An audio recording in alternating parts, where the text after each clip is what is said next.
The overall situation is declining sales, which have led to declining profits. They forecast that their operating margins will be about half of what they were last year.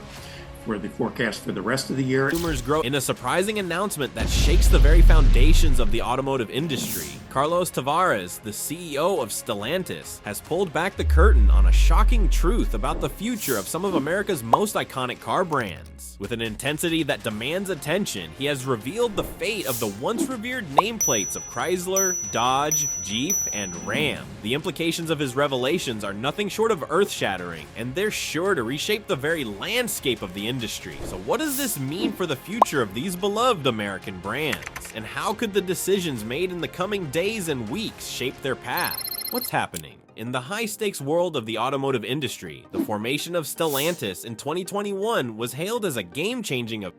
Born from the merger of industry titans Fiat Chrysler Automobiles and the PSA Group, this new giant promised to rewrite the rules of the game, uniting a stable of iconic American brands, Chrysler, Dodge, Jeep, and Ram, under a single global banner. However, the initial enthusiasm has quickly given way to a sense of unease and concern as the harsh realities of the post-merger landscape have begun to unfold. Under the stewardship of Stellantis CEO Carlos Tavares, troubling reports have emerged, casting doubt on the long-term viability of these brands. Alarming sales declines for Chrysler and Dodge have sent shockwaves through the industry, leaving observers to wonder if these once mighty icons have been consigned to the annals of automotive history. But what's really going on? How did they end up here? Let me break it down for you, but first, take a moment to like this video and subscribe to our channel.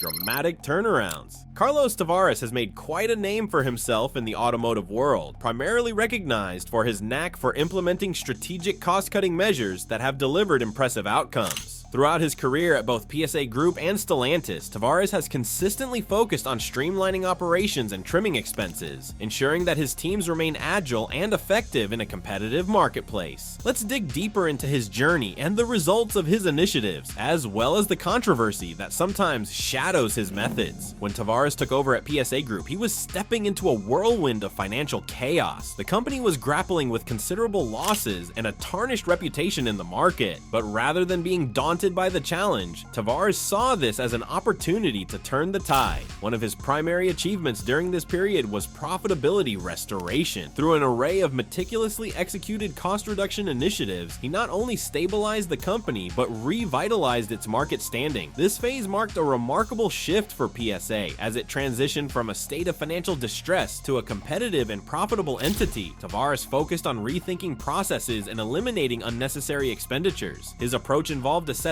every aspect of operations, from manufacturing to marketing, to determine where efficiencies could be achieved. This deep dive into the company's inner workings fueled a return to profitability that left industry observers impressed. Tavares' strategic overhaul ensured that PSA could recover its lost ground, but the credit didn't stop at just making the numbers look good. His efforts were widely praised as a transformative force, reinvigorating the brand and restoring confidence among investors and consumers alike. Then came the next big challenge at Stellantis, which formed from the merger of PSA Group and Fiat Chrysler. Tavares found himself at the helm of a behemoth in the automotive industry during a critical time marked by unprecedented challenges, including the COVID-19 pandemic. Amidst these tough economic conditions, Tavares employed his proven strategies to drive operational efficiency. One of his standout accomplishments was enabling Stellantis to achieve significant profit margins despite the global supply chain disruptions that plagued many other manufacturers. This ability to secure profitability during a period of uncertainty was, in many ways, a testament to Tavares' foresight and adaptability. It's fascinating to see how a leader's vision can carve paths through obstacles, but this journey hasn't been without its bumps in the road. Although Tavares has garnered acclaim for his cost-cutting skills, his methods have also drawn criticism from various stakeholders. Some dealers, analysts, and labor unions have raised eyebrows over his strategies. Let me explain why. Dare Forward 2030. Let's kick things off with Tavares' defining initiative, the Dare Forward 2030 plan. This electrification scheme essentially lays out Stellantis' vision for becoming a leader in the electric vehicle market. Tavares has grand ambitions, aiming for a complete transformation of the company's repertoire. One of the cornerstone goals of of this plan is a commitment to 100% electric vehicles by 2030. That's right, Stellantis is setting its sights on a fully electric lineup across all its brands by the time we hit the end of this decade. It's not just about slapping on a few electric motors. This move necessitates significant investments in cutting-edge electric vehicle technology and the necessary infrastructure to support it. What's that hefty price tag attached to this electrification goal, you ask? Well, Tavares has committed a jaw-dropping $33 billion to bolster electrification and software development by 2025. This ambitious financial commitment aims to enhance Stellantis' competitiveness as the race to capture the ever-evolving electric vehicle market heats up. Essentially, Tavares is betting big on the future of mobility, but will this gamble pay off? Given the rapid changes in consumer preferences and the technological landscape, time will tell. However, here comes the kicker. Despite these lofty goals, the critics are raising their voices. There are significant concerns regarding Stellantis' operational challenges, particularly in the North American market. The harsh reality is that declining sales and diminishing market share in this crucial region threaten the viability of the electrification strategy. With revenues dwindling, there's a looming doubt about whether the necessary resources required for such sweeping investments will even be available. This brings us to the core of Tavares' strategy: aggressive cost-cutting measures. Tavares believes that prioritizing immediate profitability is key in this intensely competitive climate. Though some may argue that this philosophy could undermine long-term growth, he seems to view it as essential to ensuring that Stellantis can remain operationally efficient while making the investments in technology and infrastructure required to embrace the electric future. Carlos Tavares has embarked on a bold and contentious journey of transforming the company into a leaner, meaner profit machine. His game plan? Aggressive cost-cutting measures designed to boost short-term profitability. While this strategy might seem like a smart way to navigate turbulent waters, it's sparked significant debate among stakeholders, particularly when it comes to the future of Stellantis' beloved American brands like Chrysler, Dodge, Jeep, and RAM. So let's talk about the moves that have ignited discussions about their implications for the long-term health of the company's iconic brands. The corporate bloodbath.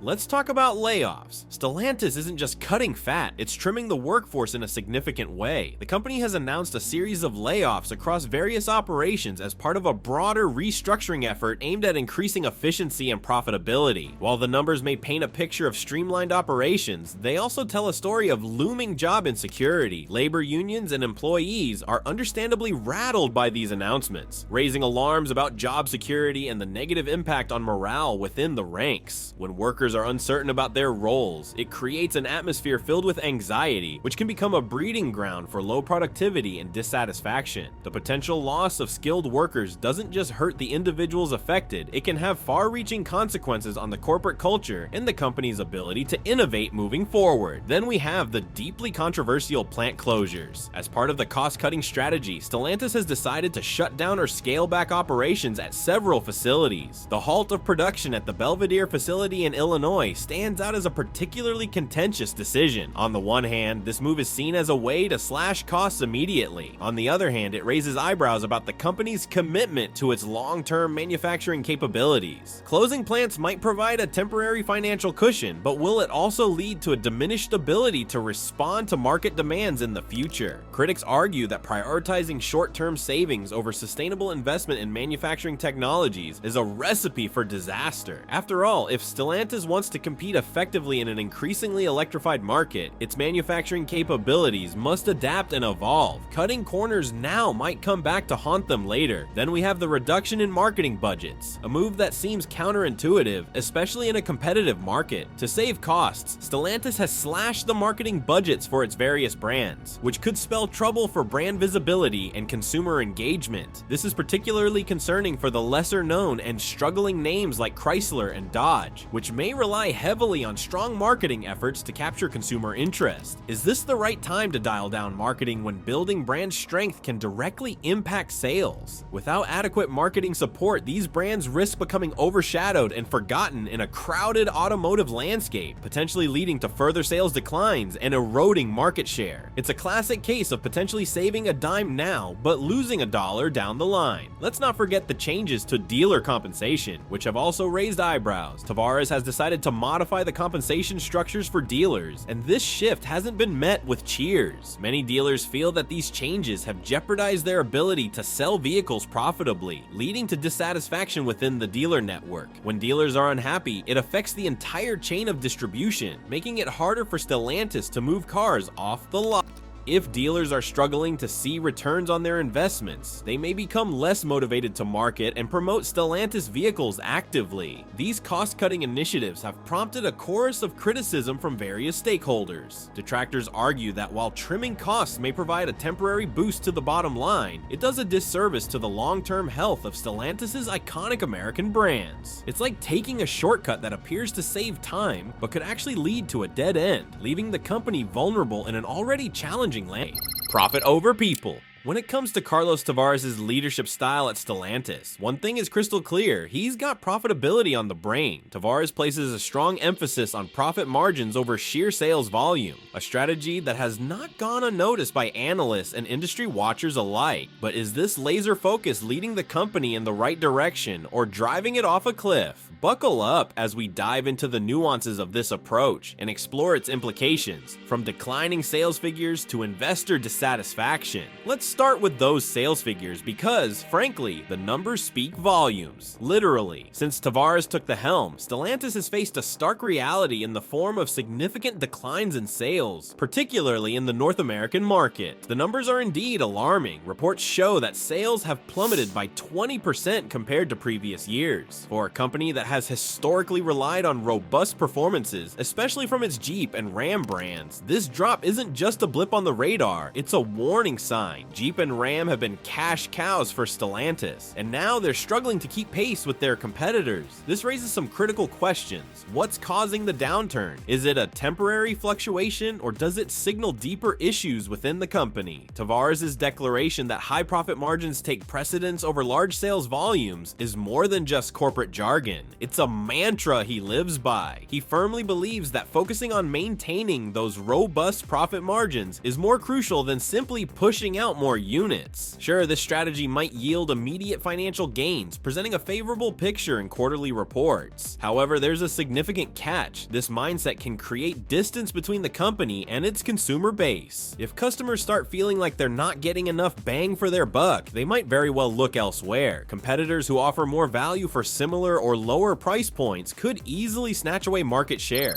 Investors disconnect. Investors are hardly thrilled with the trajectory that Stellantis is on either. Analysts have taken a critical stance, downgrading the company's stock amid growing concerns about its market share and profitability outlook. In fact, Stellantis' stock price has taken quite the nosedive, plummeting by a staggering 42% this year alone. This decline has prompted serious discussions about Tavares' long-term vision for the company. Can his strategy really sustain Stellantis through the inevitable highs and lows of the automotive lifecycle? As executives scrutinize sales data and investor reports, the underlying question remains: is Tavares' focus on profit margins a solid long-term strategy, or is it just a risky gamble that could backfire? But let's break it down a bit further. The automotive industry is evolving rapidly, particularly with the explosive growth of electric vehicles and shifting consumer preferences. Car buyers are becoming increasingly savvy and expect more than just a good deal. They want exceptional value. They desire not only quality vehicles, but also innovative technology, sustainability considerations, and brands that resonate with their values. When a company disproportionately prioritizes profit margins, it risks overlooking these critical aspects that influence consumer decisions. Take a second to think about this, or let me paint the picture for you. Picture a customer who is considering a new sedan. They walk into a dealership filled with flashy new models, and they get hit with marketing touting the latest safety features, fuel efficiency, and technology integrations. They've got all these appealing options presented to them, but if they sense that the company isn't genuinely invested in enhancing their experience, or if a competitor is clearly positioning itself as the brand with the best value, loyalty can fly right out the window. The stakes are high in this game of automotive chess, and every move counts. In the end, the effectiveness of Tavares' approach lies in striking that delicate balance between profitability and consumer value. The automotive industry is undergoing radical changes, and if Stellantis wants to navigate these changes successfully, successfully, it'll require more than just penny pinching. It needs a robust strategy that incorporates value creation for consumers while still focusing on financial health. And let's talk about the troubles that Stellantis is facing, particularly concerning its American brands: Chrysler, Dodge, Jeep, and Ram. Each brand is battling its own unique set of challenges, and these issues are piling up to create a heavy weight, dragging the entire company down. So let's talk about the casualties on this corporate battlefield and what it means for the future.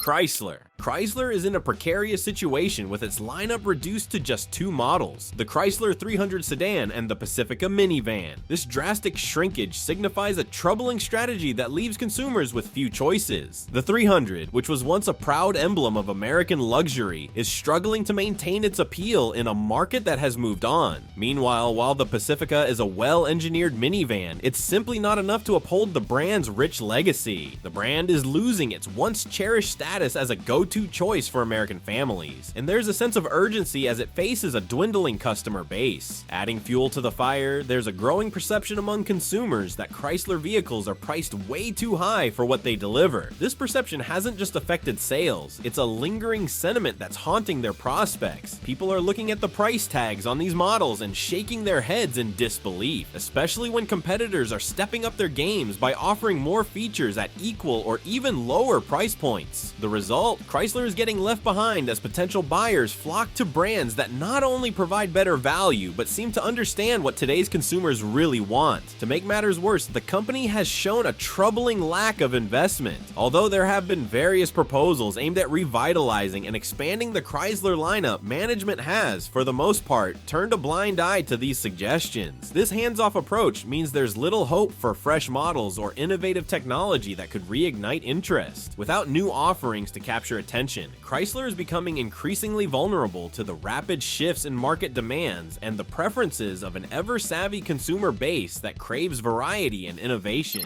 Dodge. Dodge is currently grappling with a series of formidable challenges, each one compounding the other and threatening the brand's once thriving reputation. One of the most pressing issues is tied to inventory management. Let's talk about the situation with the Dodge Hornet, a vehicle that launched recently but has been anything but a sales hit. The expectations were high, but the reality is grim. Excessive inventory highlights a disconnect between production rates and actual market demand. What does that mean? Simply put, there are too many unsold vehicles waiting for a buyer. With each unsold car piling onto the lot, the costs rise, putting further pressure on the company. The Hornet's lackluster performance doesn't just point to a single failure. It's a signal flare revealing deeper, more systemic issues lurking within the brand. But that's not the whole story. The emerging tide of electrification is causing ripples. No, make that waves of controversy among the enthusiasts who have long championed Dodge. The company's CEO, Carlos Tavares, is spearheading a shift towards electric vehicles, which might sound like a smart investment given the industry's trajectory. However, many loyal Dodge fans are feeling left out in the cold. The plans to phase out beloved muscle cars like the Charger and Challenger in favor of electric substitutes. That's not just a minor tweak, it's a potential fracture in the relationship with a fan base that places immense value on raw power, performance, and the nostalgia tied to these iconic machines. When you tinker with the essence of a brand, you run the risk of losing its soul. As if that weren't enough, the pivot towards electrification inevitably leads to customer alienation. This shift away from the brand's storied V8 engines in favor of what many perceive as soulless electric replacements is a bitter pill for traditional Dodge customers to swallow. These drivers have always identified with Dodge's performance-driven image. Its muscle cars need to roar, not hum quietly down the street. By sidelining powerful combustion engines, Dodge is not merely changing its product lineup, it's undermining its core identity. Loyal customers are beginning to feel like their preferences are being brushed aside in favor of a broader corporate agenda that prioritizes new technologies over deeply ingrained values.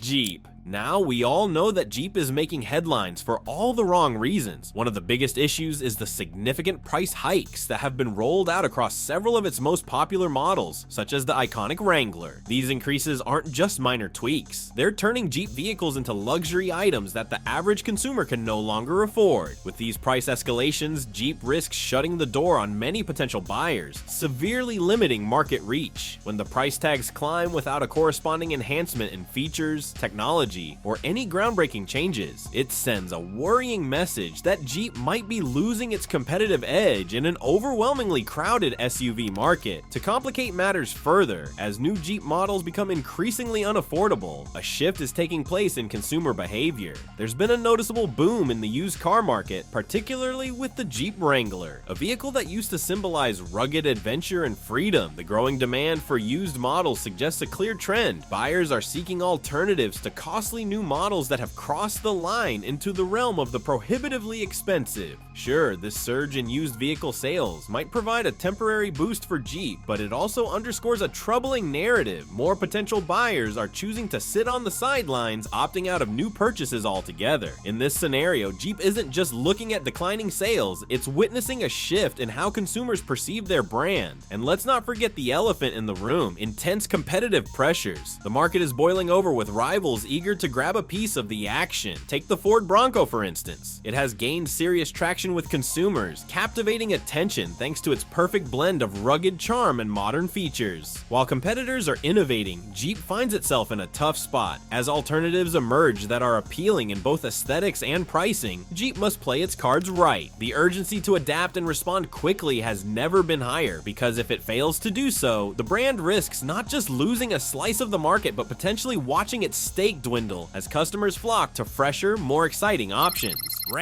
RAM is currently facing a perfect storm of challenges that threaten its standing in the competitive truck market. It's hard to ignore the critical model discontinuations that have recently taken place. The loss of affordable options, particularly the Ram 1500 Classic, has sent shockwaves through the brand. This isn't just a minor change, it's a significant loss for budget-conscious consumers who have historically relied on Ram for trucks that deliver both reliability and affordability. With fewer choices available, those looking for dependable vehicles at reasonable prices are suddenly left with limited options, forcing them to reconsider their loyalty to the Ram brand. To add to the dilemma, the entire Ram lineup has been hit hard by rising prices. The numbers are climbing, making it increasingly difficult for many buyers to justify the investment. While it's true that premium features can boost profit margins for Ram, they come with a hefty price tag that many consumers are hesitant to pay.